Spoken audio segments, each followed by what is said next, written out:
I would like to present an immigration compromise that I think is close to a cross-aisle consensus position. I do not mean this as some bullshit, middle-of-the-road attempt at moderation for moderation's sake. There are over 10 million immigrants in this country who do not have papers, who are vulnerable to any kind of future conservative administration that might want to kick them out, who are ripe for exploitation by corporations and businesses who want cheap labor, and who are driving down the wages of poor Americans, poorer than you, including black and brown Americans. And this is an issue that needs to be solved. So this is a compromise that I'm suggesting, designed to protect immigrants, and to do so assiduously and actually, not just in that beautiful aspirational way, tied to slogans and ideas of universal human rights. First, we grant amnesty to millions of undocumented immigrants in the United States, giving citizenship protections to them, giving citizenship protections to the people that we are saying we care about, making sure that they are full members of society, who have the full protection of the Bill of Rights, who do not any longer have any risk of future deportation, and who, once they get their citizenship, cannot have their citizenship taken away because their citizenship protects them from that. That's the first step. And I know there are conservatives out there that don't want that, but look at what's happening. Trump is trying as hard as he can to get people out, and there's a limit, obviously, to how many people can be taken out. Now, do we want a country where there continues to be this underclass of people driving our wages down and not having a future and a buy-in and the incentive to build because they are ostracized? Or do we want to stand for citizenship by giving them citizen rights too? Do you remember when we gave gay marriage to gay Americans and it strengthened the idea of marriage? Same idea. Okay, so that's number one.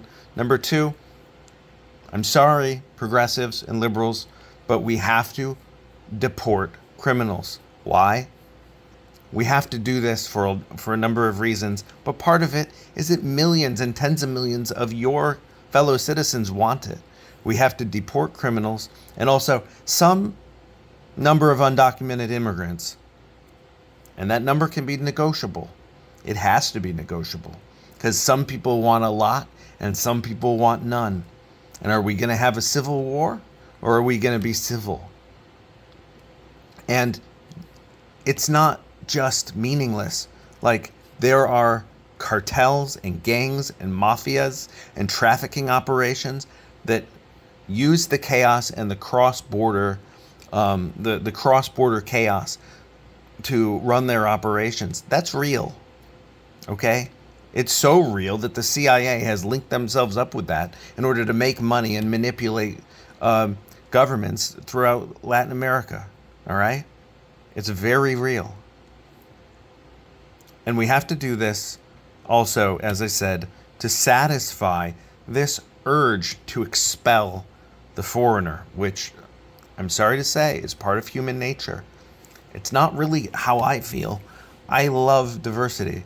I love complexity. I love new flavors. I like novelty. That's part of my temperament.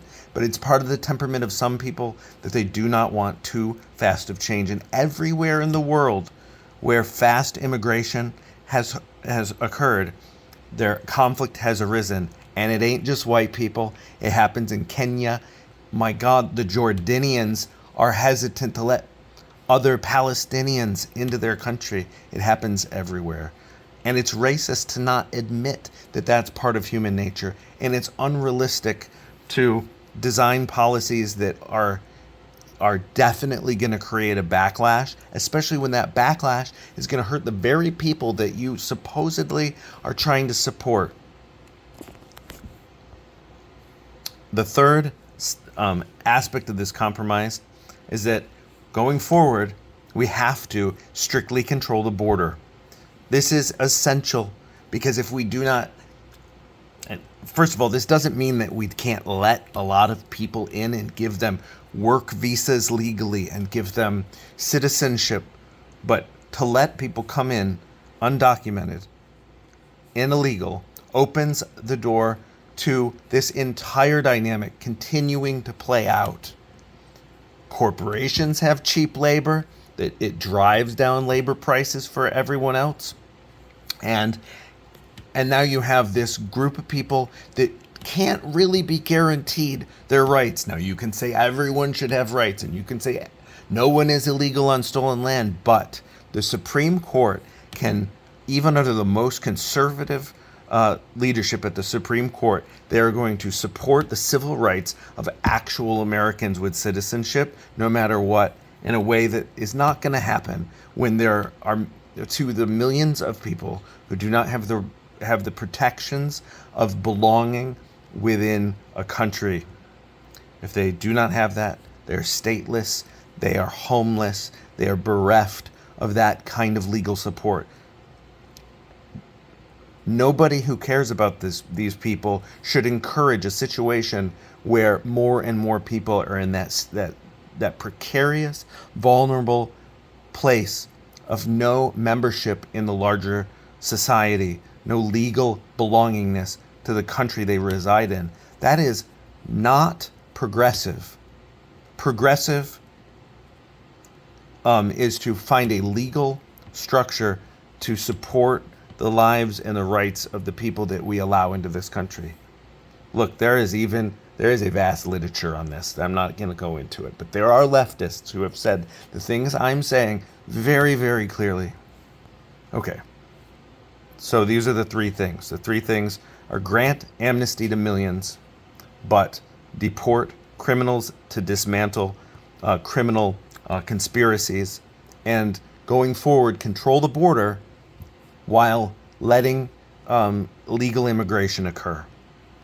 These three procedures would help preserve the legal protections of the Constitution and the Bill of Rights.